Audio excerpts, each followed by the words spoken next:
तो मैं नहीं चाहता कि जितना बड़ा सरफराज का नाम बना हुआ है ना वो खराब हो। अगर गली मोहल्ले की टीम चला रहे होते ना तो ये उसका भी बेड़ा गर्क करके रखा होता। जिस इस वीडियो को देखने और सुनने वालों को मोहम्मद मुनीब आरिफ का सलाम।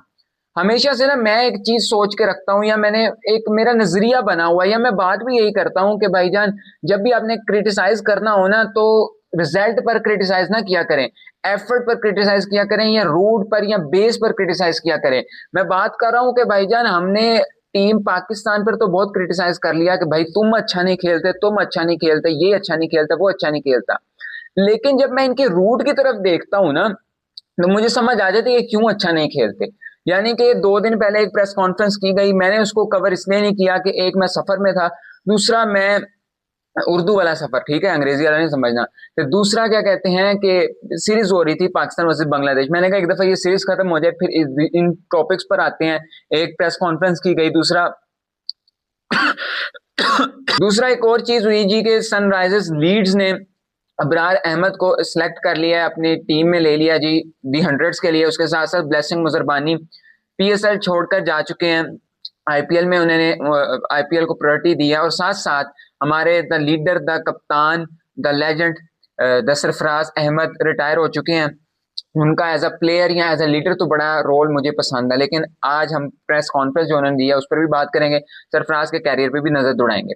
सबसे पहले मैं बात करूंगा कि जो प्रेस कॉन्फ्रेंस की गई सिलेक्शन कमेटी के, नई जो सिलेक्शन कमेटी बनी है उनकी जानिब से, उसमें शामिल कौन कौन था जी?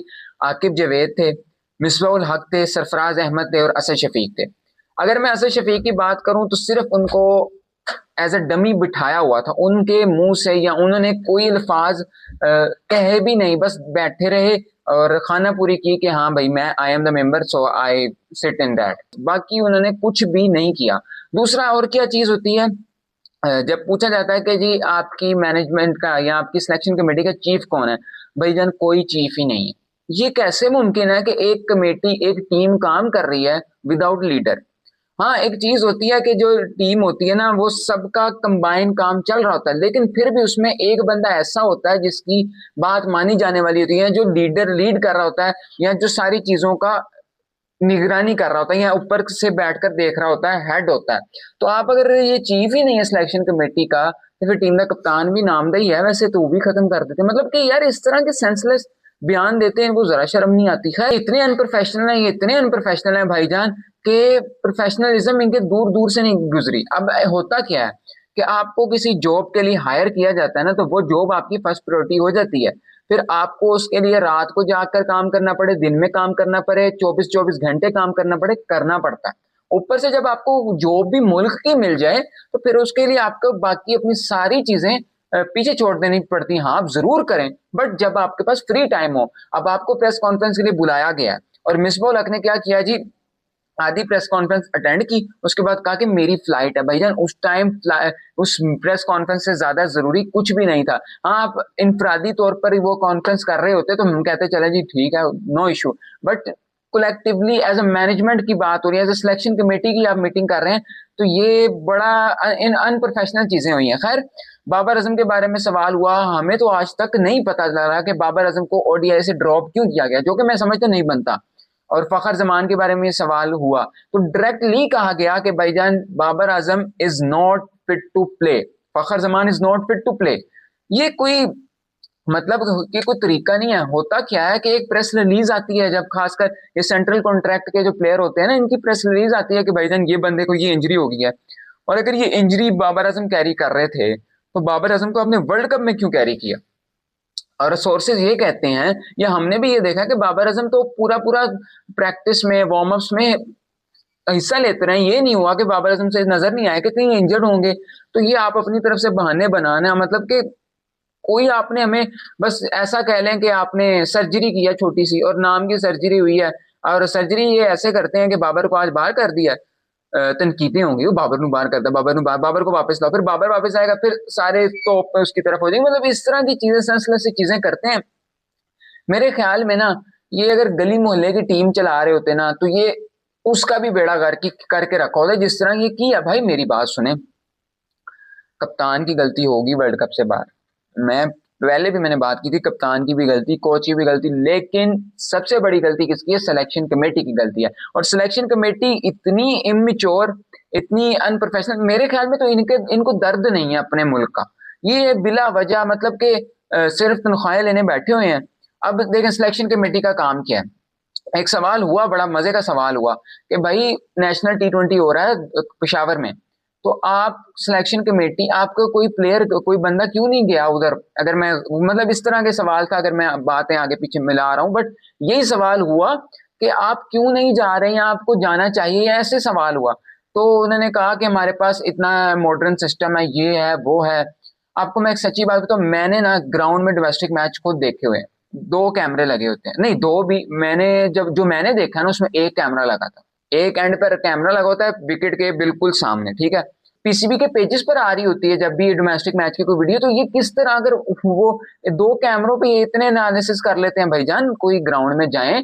प्लेयर्स का भी इससे हौसला बढ़ता है कि भाई हमें जिन्होंने सिलेक्ट करना है वो इस टाइम ग्राउंड में बैठे हुए हैं। खैर, एक सवाल पूछा गया जी, सरफराज मतलब गाजी गोरी के बारे में सवाल हुआ, तो आकिब जावेद ने सरफराज के हैंड ओवर कर दिया जी, इन्होंने सिलेक्ट किया। ये मतलब विकेट कीपर है तो ये बेहतर जानते, जाहिर सी बात है।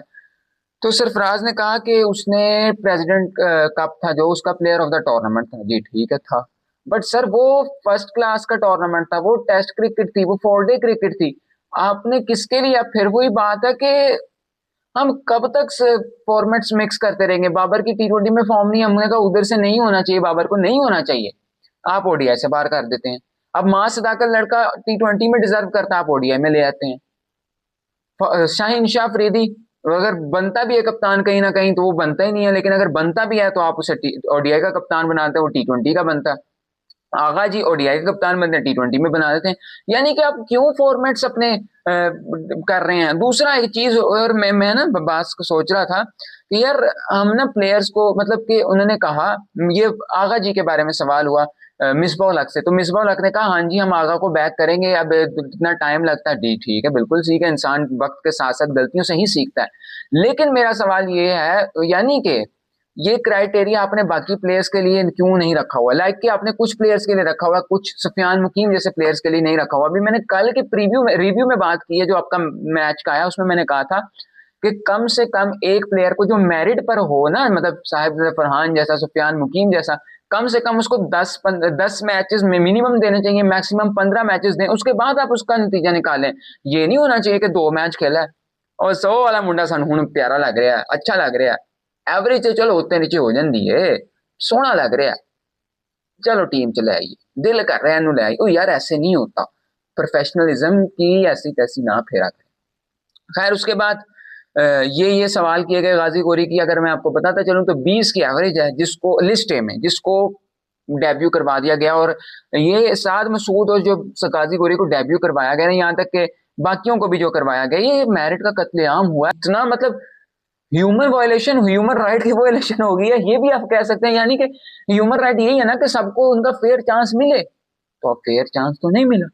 खैर उसके बाद एक और चीज है जी, अबरार अहमद को सनराइज लीड्स ने सिलेक्ट कर लिया जी अपनी जो ऑक्शन हुई दी हंड्रेड्स में।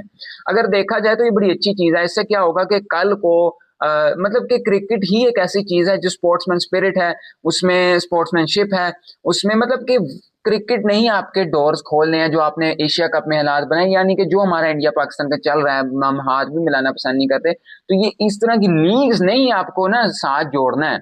और अच्छी चीज है, एक इंडियन ओनर ने उनको सिलेक्ट किया है, और मेरा ख्याल है कि उनको बैक भी करना चाहिए। ये ना हो कि जैसे अब उन पे प्रेशर आ रहा है कि इंडियन कह रहे हैं भाई ये क्या कर दिया, वो क्या कर दिया, ये वो ये ऐसे नहीं होता। क्रिकेट को आप पॉलिटिक्स से अपार्ट रखें, बिल्कुल अपार्ट रखें। खैर उसके बाद ब्लेसिंग मुजरबानी जी, आईपीएल ज्यादा पसंद है तो जाओ यार, 100 बारी जाओ, लेकिन लेकिन कॉन्ट्रैक्ट होता है वो आपने ब्रीच किया और आप चले गए, चले जी चले गए। अब सवाल क्या आता है कि हमारी मैनेजमेंट ने या हमारी पीसीबी ने या हमारी पीएसएल वालों ने क्या एक्शन टेक किया? लाइक अगर 1 साल का कॉर्बन बोश को 1 साल का बैन हुआ, अब इन पर भी अगर 1 साल का बैन हो गया, इस समझ से बाहर चीज है। लाइक कुछ कह रहे थे 5 साल हो जाए, 6 साल हो जाए कि क्रिकेट उनकी वैसे खत्म हो जाएगी। मैं समझता हूं चाहे क्रिकेट खत्म हो ना हो, इस तरह जो ब्रीच करे ना अपने कॉन्ट्रैक्ट को, लाइफ टाइम बैन बनता उस पर। यानी कि यार आप कोई 2 नंबर लीग तो नहीं करवा रहे ना, आपके मुल्क की सबसे बड़ी लीग है और दुनिया की लीग्स में स्टैंड करती है यार। इस दफा तो आपने कितने प्यारे मॉडल्स ले आए हैं, बड़ी तैयारी हो गई है, 10 दिन रह गए हैं पीछे, तो इस तरह की चीजें जब हों तो आप बड़ा अच्छे बॉलर है ब्लेसिंग मुजरबानी। मैं पर्सनली बड़ा पसंद करना शुरू कर दिया उन्होंने, जब से वर्ल्ड कप में उन्होंने परफॉर्म किया। इन्हीं के साथ सिकंदर रजा है, तो इनको उनका भी ख्याल करना चाहिए था कि खैर इस्लामाबाद यूनाइटेड में थे। अब मेरा जो ओपिनियन है इस बारे में वो यही है कि इन पे लाइफ टाइम बैन बनता है पीएसएल से, या पीसीबी की भी कोई एक्टिविटी हो तो उसमें बैन बनता है। अच्छा खैर, अब बात कर लेते हैं सरफराज अहमद। सरफराज अहमद ने रिटायरमेंट अनाउंस कर दिया है। मैं ना सरफराज को as a player, as a leader बहुत बड़ा मानता हूँ। एज अ प्लेयर तो चले जो भी है तो है, बट एज अ लीडर मैं बहुत बड़ा मानता हूँ। अब मैं ना बड़े मतलब अजीब, मुझे बड़ा बुरा लगा कि सरफराज ने सिलेक्शन कमेटी में आए और इस तरह की बात की कि गाजी कोरी मतलब मिक्स किया फॉर्मेट, कोई जो भी किया। लेकिन मेरे ख्याल में ना सरफराज को जूनियर टीम के साथ वो ज्यादा फिट इन बैठ रहे थे, उनके साथ काम करते रहते, क्योंकि यहाँ ना बड़ी पॉलिटिक्स ही चलनी है, लाइक के मतलब अजीब चीज होनी है, अनप्रोफेशनल चीजें होंगी। तो मैं नहीं चाहता कि जितना बड़ा सरफराज का नाम बना हुआ है ना वो खराब हो। खैर, अगर मैं सरफराज अहमद ने जो रिटायरमेंट लिया उसके बाद उनकी बड़ी खिदमात है यार, मतलब कि खाली खिदमात ट्रॉफीज वगैरह नहीं, उन्होंने प्लेयर्स आपको बाबर आजम तैयार करके दिया, शादाब खान, फखर जमान, ये सारे उन्हीं के हाथों के आए हैं। अब जो ये कर रहे हैं सो कर रहे हैं, बट आपको बड़े नाम दिए सरफराज अहमद ने। उसके बाद 11 कंसेक्यूटिव T20 सीरीज आपको विन करवाई। उसके बाद चैंपियन ट्रॉफी 2006 का अंडर 19 का कप जो आप जीते हैं वो भी सरफराज अहमद ने जितवाया। तो वो बहुत बड़ा लीडर था। खैर, अगर मैं बात करूं सरफराज अहमद की, टेस्ट मैचेस 54 खेले हैं जी, 3031 रन हैं, 118 बेस्ट है, 36 की एवरेज है, 70 का स्ट्राइक रेट है।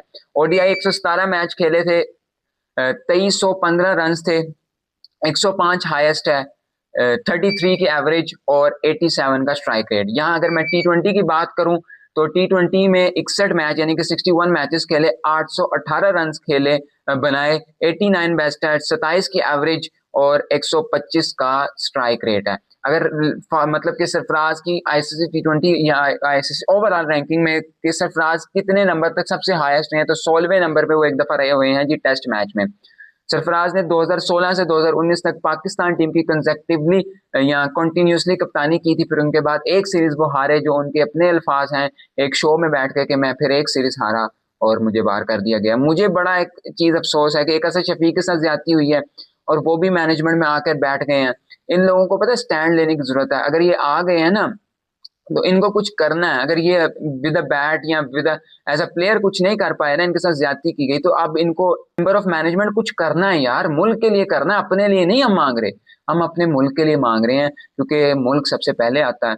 बाकी आपके पर्सनल इश्यूज, पर्सनल जॉब्स, ये सारा बाद में होता है। खैर, होप्स हो कि ये जो इन अनप्रोफेशनल चीजें हो रही हैं ये अब खत्म हो, क्योंकि यार हमने आगे जाना है, आगे जाना है। अब पीछे मतलब हम डे बाय डे नीचे जाई जा रहे हैं, वो अब टाइम नहीं रह गया। अब दुनिया को कम्पीट करना है तो हमें अपने सिलेक्शन कमेटी यानी कि मेरिट पर होनी होगी, सिलेक्शन मेरिट पर करनी पड़ेगी, वरना कुछ हाल नहीं है हमारा। खैर, अभी दे मुझे इजाजत, मिलता हूँ फिर किसी और वीडियो में, तब तक के लिए फी अमान अल्लाह।